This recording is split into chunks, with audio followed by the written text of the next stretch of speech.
¿Cómo andás? ¿Bien? Bueno, son las 13 horas, es sábado, es muy típico, ¿no? Seguramente está sentadita en un silloncito, en una silla, frente a la pantalla de BBC, Bahía Visión Color, porque le vamos a presentar una nueva edición de Hola Doctor. Ya vamos cerca en febrero, vamos a estar en los 9 años de vida, ¿eh? Pensar que arrancamos diciendo, bueno, vamos a ver si hacemos un programa, qué pasa, y bueno, fueron pasando el tiempo, fueron pasando muchísimos profesionales de muchísimo nivel, como el que venimos a visitar hoy, y seguimos, ¿eh? Así que hoy vamos a estar a las 13 ahí, a las 18:30 el martes, se va a repetir, y el jueves a las 8:30 de la mañana, ¿eh? Tenemos un programa muy interesante porque en estos días se habla, vio que siempre dicen el Día Mundial de, la Semana de, bueno, en estos días se estuvo hablando del EPOC, que queremos saber que nos expliquen qué es el EPOC, que le expliquen a ustedes más que a nosotros, algo sabemos. Y también se habló del Día Mundial del Cáncer de Pulmón, que es tremendo realmente. Estamos con el doctor Pablo Casera, que es el director de la Clínica Matera, que estamos acá en calle 9 de julio del 400, un lugar de primerísimo nivel. Pablito, ¿cómo te va? Hola David, ¿Cómo andás? Te agradezco que hayas venido por hoy. recibirnos. Bueno, viste, porque la otra vez fue en el estudio, viste. En otras oportunidades he ido yo a verte y hoy me has venido. Cuando podés, bueno, acá te atrapamos acá no tengo escapatoria. Acá no tenías acá escapatoria. estoy. ¿Cómo andás? Bien. Bueno, ¿cómo anda la clínica? Contame un poco a la gente.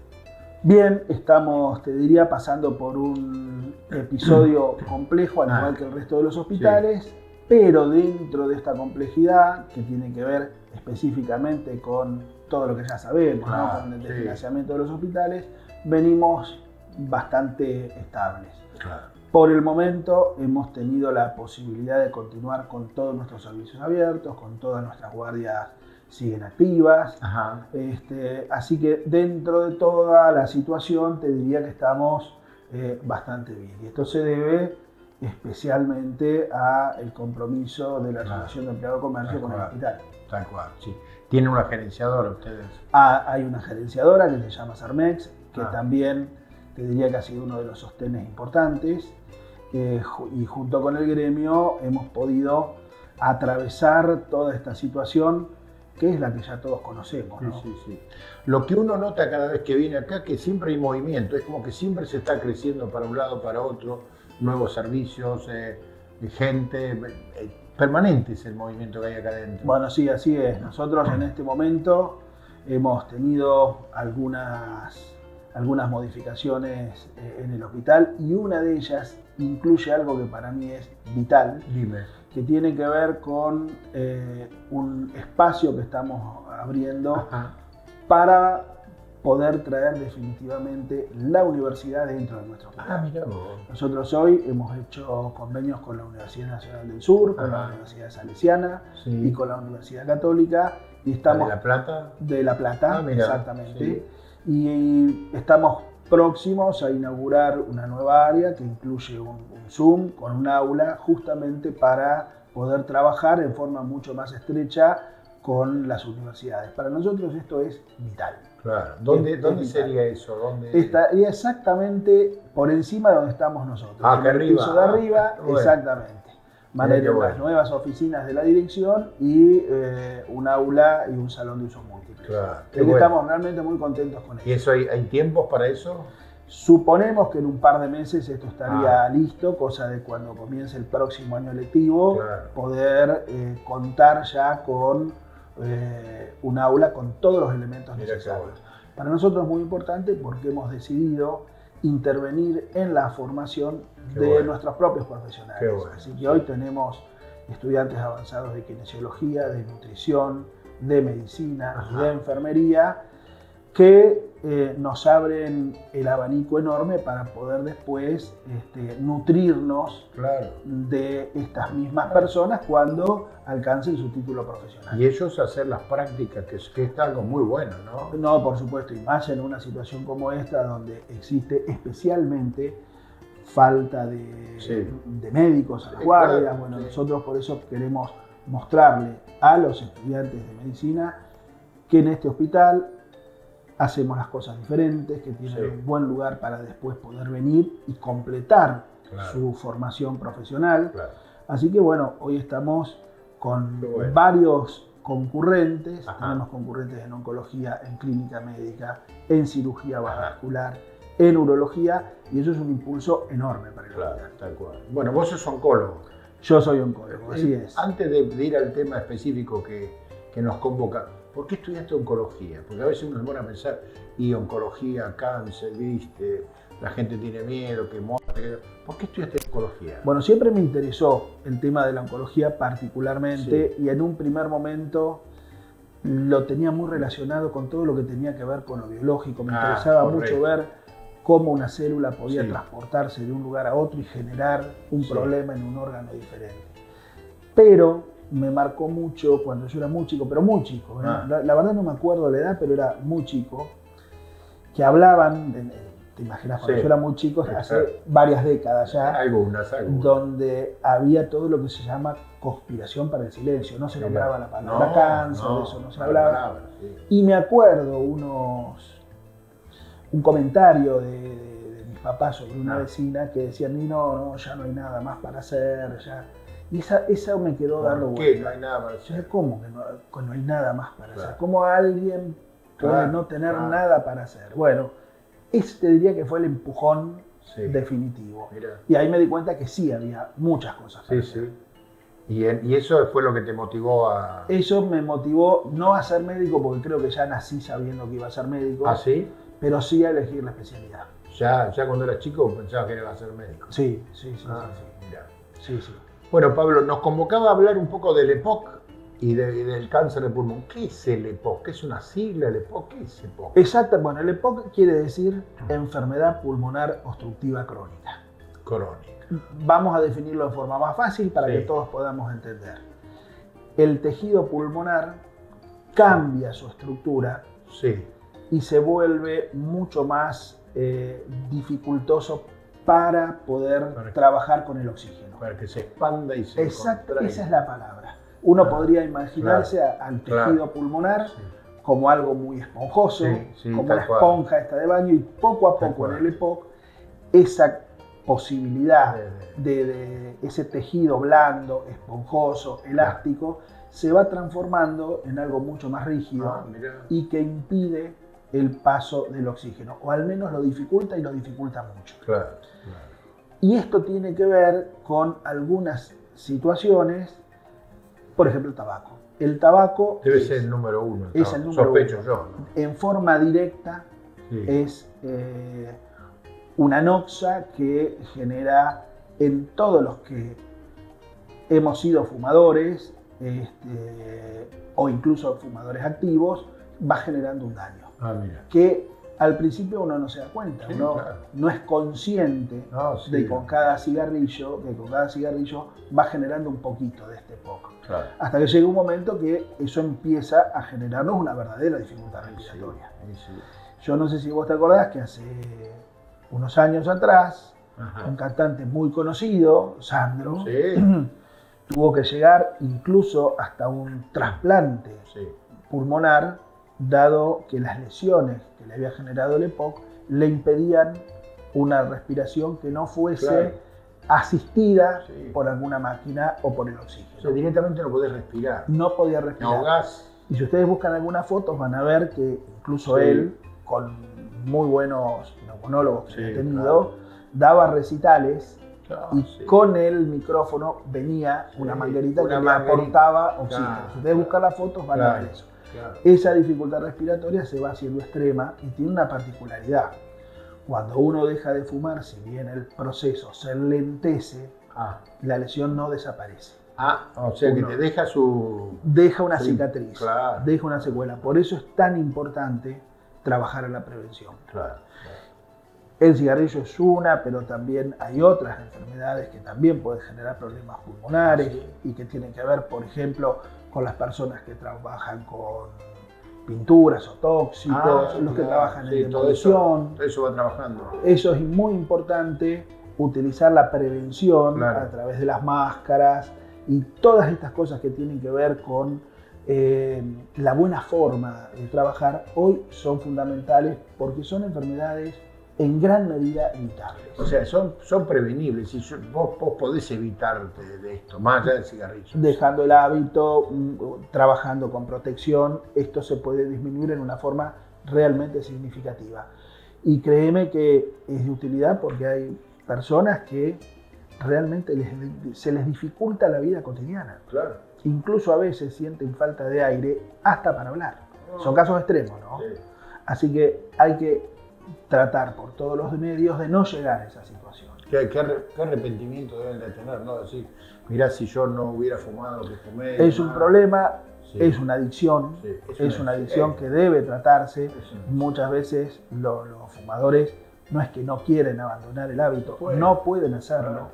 Y está quizás todo bien armado. Ahora ya no hay tanta publicidad, claro. Pero si vos haces memoria, hasta no hace mucho, los autos de carrera de Fórmula 1 venían con todos los stickers y las propagandas donde los varones eran más exitosos con las mujeres y las chicas les iba mejor, eran las que fumaban tal cigarrillo. Nosotros jugábamos al básquet, yo jugaba en Olimpo Estudiante típico.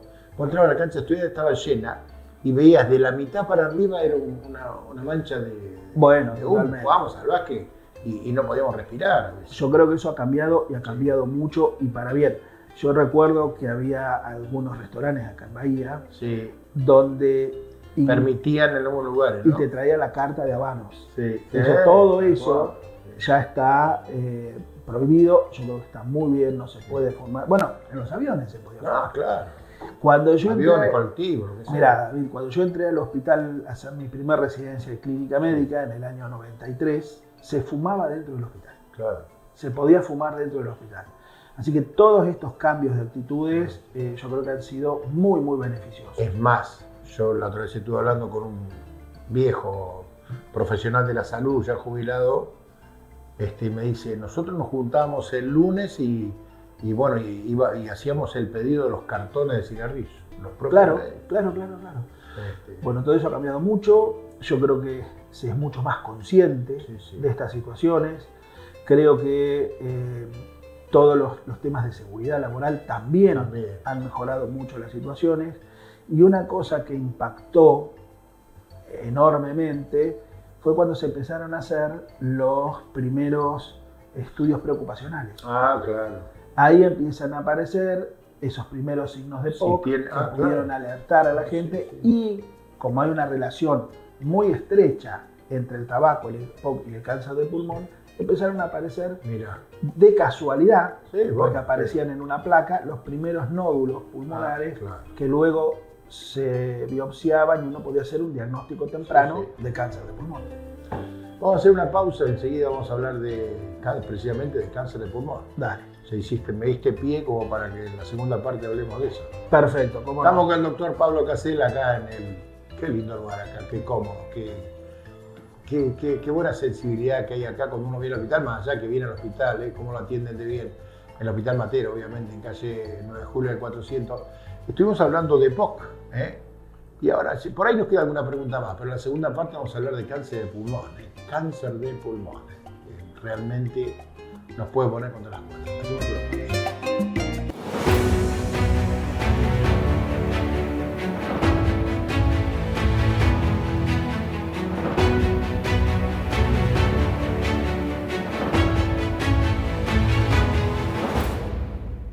IRREDIM, Centro Reumatológico.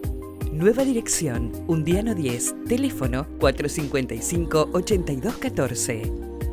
Osrga y Amsterdam Salud unidos para ofrecer los mejores planes de salud a sus beneficiarios.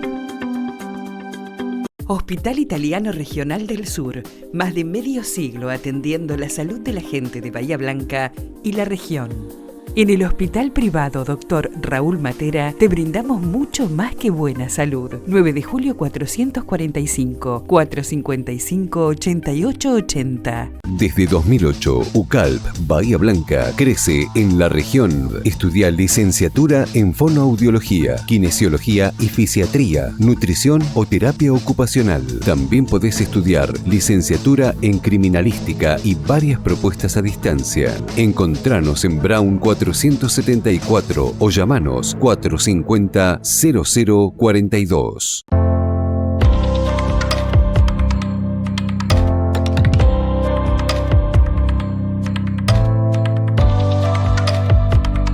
Centro de Diagnóstico por Imágenes Alem. Desde Avenida Alem 222, tecnología de vanguardia y profesionales calificados. Solicite un turno al teléfono 4500-501.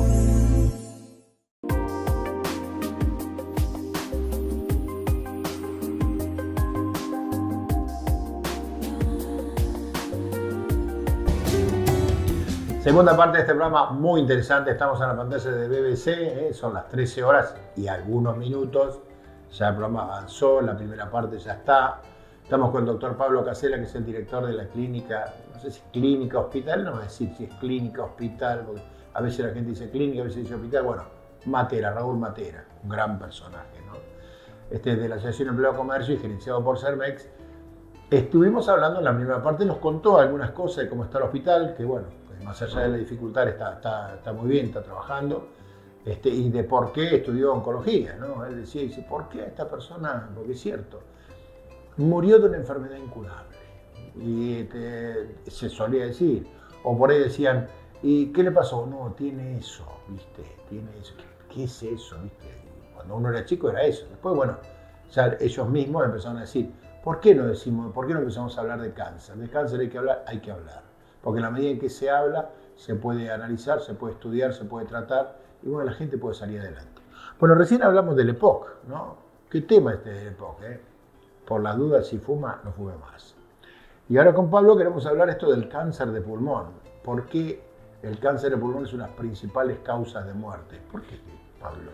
Bueno, me quedó dando vuelta algo que dijiste, que me pareció muy, muy importante, que hace un tiempo, incluso lo dijimos antes, no se hablaba de eso. No. Eso me pareció bárbaro que lo vuelvas a mencionar, sí. Porque vos fijate que lo interesante que es, lo importante que eso haya cambiado, especialmente para resguardar los derechos del paciente. Tenés razón. Porque uno tiene derecho tanto a saber lo que tiene para tomar decisiones, o incluso para, presumiendo lo que tiene, delegar que le den la información a otro, que eso es donde nos pasa. En general los pacientes quieren saber todo, pero hay algunos pacientes que nos dicen, mire doctor, yo no quiero que me cuente nada y no quiero que me hable de cáncer, pero lo dejo a mi hijo o a mi mujer, háblelo directamente con ellos. Y eso también es aceptable. Claro. El paciente tiene todo el derecho a saber y tiene el derecho a no saber, siempre y cuando lo exprese él. Tal cual. Eso bueno. No tomar la decisión por el paciente. Pero qué bueno que de pronto cuando hay un paciente que tiene un problema de esto, digo yo, qué bueno que vaya acompañado con alguien, no esté tan solo, porque a veces incluso uno como paciente entiende una cosa y el médico en realidad estuvo explicando otra, ¿no? No, totalmente. La comunicación es un tema en sí mismo y el acompañamiento que tiene que ver con lo emocional y con la salud mental es fundamental. Muchas veces más importante que los propios tratamientos oncológicos. Claro. Y eso uno lo puede probar. Nosotros, de acuerdo, cuando tuvimos el ingreso de una psicóloga a nuestro servicio de oncología, lo primero que notamos, que se fue viendo rápidamente en los primeros días, es cómo había descendido en forma drástica la cantidad de pacientes que tenían efectos adversos, por ejemplo, náuseas. Muchas veces nos pasa que los pacientes que vienen a hacer tratamiento, antes de empezar a hacer nada, ya vienen con sintomatología. La psicóloga empezó a trabajar casi te diría como una recepcionista de esos pacientes. Y bajó enormemente no solo la sintomatología, sino los medicamentos que teníamos que usar para los pacientes. Así que eso que vos decís del acompañamiento emocional es realmente importante. Y te repito, muchas veces más importante que los tratamientos. Que el tratamiento. Y ayuda al tratamiento. Muchísimo. Si el tipo tiene buena onda, le pone fuerza, le pone ganas, cree que se va a cuidar, más allá de que venga con la estampita o crea en Dios o quien sea. Todo eso ayuda. Todo eso ayuda y ayuda mucho. Con respecto al cáncer de pulmón en sí, es una patología que necesariamente uno debe diagnosticarla en la medida de lo posible, tempranamente. Cuanto más temprano podemos diagnosticar el cáncer de pulmón, mayores posibilidades tenemos de solucionar el problema. Muchas veces aparece en pacientes EPOC, es decir, que ya vienen con una patología previa, y eso dificulta mucho más el diagnóstico temprano. Vos pensás que tiene EPOC y tiene algo un poco más. Claro, y uno ya sabe que los pacientes que sufren de EPOC de vez en cuando hacen episodios de tos con expectoración, incluso a veces con algunos hilitos de sangre, que son la misma sintomatología que pueden tener algunos pacientes con cáncer de pulmón. Por lo tanto, los pacientes con EPOC deben tener un control bastante estricto con su médico para cualquier cosa que se salga de lo habitual, poder intervenir y hacer un diagnóstico temprano. Hoy, lo que sí tenemos a favor es que los tratamientos han ido cambiando mucho, se han ido mejorando, te diría en forma significativa. Hasta ahora veníamos trabajando casi con exclusividad con los tratamientos tradicionales que tienen que ver con la quimioterapia, esa que todos conocemos y a ninguno de nosotros nos es grato.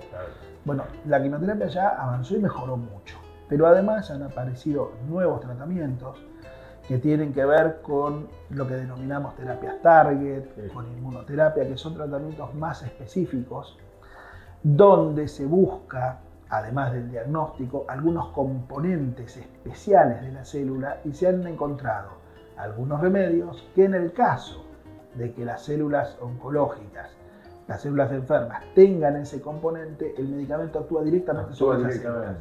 Entonces uno tendría un muy buen beneficio sobre la enfermedad sin afectar tanto al resto de las células. Con lo cual, exactamente, uno espera mayor efectividad con menores consecuencias para la salud como reacciones adversas, digamos. ¿No? Y esto realmente ha cambiado mucho el paradigma y es muy alentador para el futuro. Mirá qué bueno. Porque que uno ve que si bien todavía hoy no tenemos un tratamiento 100% efectivo, estamos muy bien encaminados. Yo creo que el futuro de la oncología, del cáncer de pulmón en particular y de la oncología en general, pasa por estas nuevas moléculas que van siendo esa terapia dirigida hacia una célula determinada. ¿Cómo te das cuenta que una persona tiene, o en qué momento le decís a una persona, vos tenés cáncer de pulmón? ¿Dónde lo ves? ¿En un estudio? ¿Qué es lo que tenés que hacer para tratar de detectar, o en todo caso detectarlo, ¿no? Esa es una pregunta realmente importante, porque muchas veces hablamos de tumor como sinónimo de cáncer, y esto no es así. Claro. El tumor lo podemos definir como una masa, un nódulo o un crecimiento anómalo en un lugar, en este caso sería el pulmón, que no tendría que estar. Tal cual. Para decir que eso es cáncer tenemos que tener una biopsia. La biopsia te diría que es mandatoria, es decir, extraer un pedazo de esa muestra y mandarla a analizar. Y esto es importante porque hay otras patologías que también generan tumores que no son cáncer. El EPOC puede generar algunos cuadros de fibrosis donde aparece alguna mancha en el pulmón y no necesariamente cáncer. Te interrumpo. ¿Qué es una fibrosis? La fibrosis es lo que hablábamos hoy, es ese tejido esponjoso del pulmón que se volvió rígido. A esa rigidez la llamamos fibrosis. Así que una biopsia es la que te va a decir... Es la que me va a dar el diagnóstico de certeza. Hoy las biopsias realmente han mejorado también mucho, hay nuevas técnicas, así que nos dan un diagnóstico muy de certeza, pero además nos dice que estirpes no hay un solo cáncer de pulmón, hay muchos. Están los adenocarcinomas, los carcinomas escamosos, la aparición de metástasis, es decir, imágenes en el pulmón o manchas en el pulmón, pero que no son del tejido pulmonar, que vienen de otro lado. Entonces la biopsia nos abre todo un panorama, y eso de tener un buen panorama y saber exactamente qué tipo de tumor es, posibilita que hagamos un tratamiento mucho más específico. Y hoy tenemos esa posibilidad. Hoy realmente hay tratamientos que son muy útiles, y eso depende casi te diría con exclusividad de la biopsia y de buscar esas células que yo te decía, esas células marcadas, tal cual, que son las que nos van a ayudar a perfeccionar los tratamientos. ¿Cómo le decís a un paciente, bueno, mirá, hemos hecho un estudio, ¿cómo manejar esa parte? ¿No? Bueno, es todo un tema. Bueno, es todo un tema porque al paciente... Ya dijimos que lo ideal es que el paciente esté con algún familiar. Nosotros en general, recibimos muchos pacientes que nos van derivando a otros colegas que hicieron el diagnóstico. Claro. Y aunque no le han dicho nada, hablan con nosotros y nosotros les decimos, bueno, bárbaro, decirle que venga con todos los estudios y con algún acompañante. Correcto. Para nosotros es importante que el paciente no esté solo. Si el paciente nosotros ya lo conocemos, sí, ya hay otra cosa, claro. Nosotros ya podemos ir viendo si vamos a necesitar estar solos con el paciente, si vamos a necesitar el apoyo de psicología. Muchas veces pasa a los niños, sí. Que uno necesita el apoyo de salud mental. Pero nosotros tratamos de ser claros, explicar perfectamente el diagnóstico y dar toda la cadena de posibilidades que existe. Claro. Una cosa es decirle a alguien, tenés cáncer y que eso sea lo único que decimos, y otra cosa diferente es, tenés cáncer, pero tenemos un tratamiento y te vamos a acompañar durante el proceso. Claro. No es igual. Así que te diría con lo cual me está diciendo Pablo de que en algún caso puede llegar a ser curable, sí puede ser tratable, de hecho es. Es tratable y cada vez tenemos mejores resultados, sí. Y los pacientes que tienen diagnóstico temprano muchas veces resuelven su patología con la primera cirugía. Claro. Lo que ¿Y la cirugía que hace? ¿La extracción de la parte tumoral, por decirlo de alguna manera? En general, los cirujanos lo que hacen es extraer el tumor y todo un halo de seguridad alrededor. Claro, por si hay alguna célula videopic. Exactamente, claro, eso es muy importante porque ese halo de seguridad, donde en teoría macroscópicamente no está el tumor, lo ves, claro. El patólogo después lo ve y puede decirnos, che, pero mirá que se había escapado alguna célula, y eso es lo que nos define a nosotros qué tratamiento tenemos que hacer después. Claro. Hay pacientes que con el diagnóstico temprano realizan la cirugía y no tienen que hacer ningún tratamiento más. Claro. Y hay otros pacientes que a pesar de haber tenido una buena cirugía, requieren un tratamiento posterior. Y hay pacientes que por las características de la enfermedad no pueden ser operados y hacen directamente los tratamientos. La última, dame 2 o 3 síntomas que pueden significar una alarma, en este caso, y que sería importante que te lleven al especialista como para decir, mira, yo siento esto.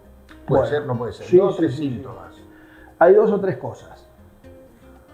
Uno es la aparición de tos con estrías de sangre, ese es un punto. Te había dicho algo. Otra es, sin estar haciendo una dieta, perder más del 10% de tu peso corporal y que vos digas, che, pero estoy adelgazando y no estoy haciendo absolutamente nada. Claro. Y me doy cuenta que la ropa ya me queda más grande, ese es un punto. Puede ser del pulmón o de otra cosa también. O de otra cosa también. Sí. Y el otro, que a veces pasa desapercibido, bueno, te diría 2. Hay uno que tiene que ver con fiebre inexplicable.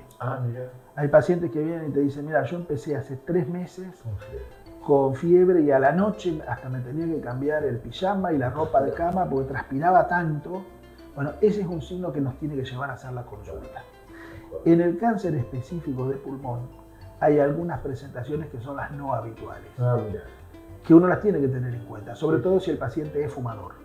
No para cualquier paciente, mirá qué cosa sencilla, el dolor en el hombro. Mira, en el hombro. Dolor en el hombro, cualquiera de los dos, que uno va al traumatólogo y se saca la placa del hombro y está bien, y va al kinesiólogo y el manguito rotador. Y bueno, en los pacientes que vienen con esa dolencia, que además son fumadores o son EPOC, siempre hay que hacer una placa de tórax para quedarnos tranquilos de que no hay ningún otro compromiso. Pero a veces, si bien no es lo más típico, también se manifiesta así. Incluso a veces con cuadros de anemia, inexplicable, que vos decís, pero ¿por qué tengo anemia? Bueno, todos esos pacientes tienen que estudiarse, pero te diría, tos con sangre, pérdida de peso y sudoración son elementos capitales, sobre todo si has sido fumador o sos fumador. Muchas gracias, Pablo. La verdad, muy clarito como siempre. Me encanta porque viste, es tan fácil de entender todo lo que decís. No, gracias a vos y te agradezco mucho que hayas venido a visitarnos. Claro, vamos a venir. Quedan las puertas del hospital abiertas para cuando tiene quieras. Tiene especialistas de todo tipo acá. Todos. Así que tenemos todos los especialistas. Así que acá te esperamos. Bueno, muchas gracias. Y mucha suerte con la gestión y con lo personal también. Bueno, gracias. Tenemos muchos amigos acá. Sí, por supuesto. El doctor Pablo Casella, muy conocido oncólogo, director del ¿hospital o clínica? Hospital Matera. Hospital Matera. Definitivamente Hospital Matera, una prestigiosa institución de Bahía Blanca, de empleo comercio, gerenciada por Cermex y demás, hablando sobre EPOC y sobre cáncer de pulmón. Tenga en cuenta todas las cosas que dijo. Por ahí le duele el hombro, no piense que si le duele el hombro usted tiene que hacer el pulmón, pero son todas cosas, síntomas que por ahí hay que atender. Él, como todos los no visitantes, ya no nos visitan más, visitamos nosotros presentes en este programa, va a recibir un presente de Brix, se lo vamos a mandar, que no dude, que está en Roca 97.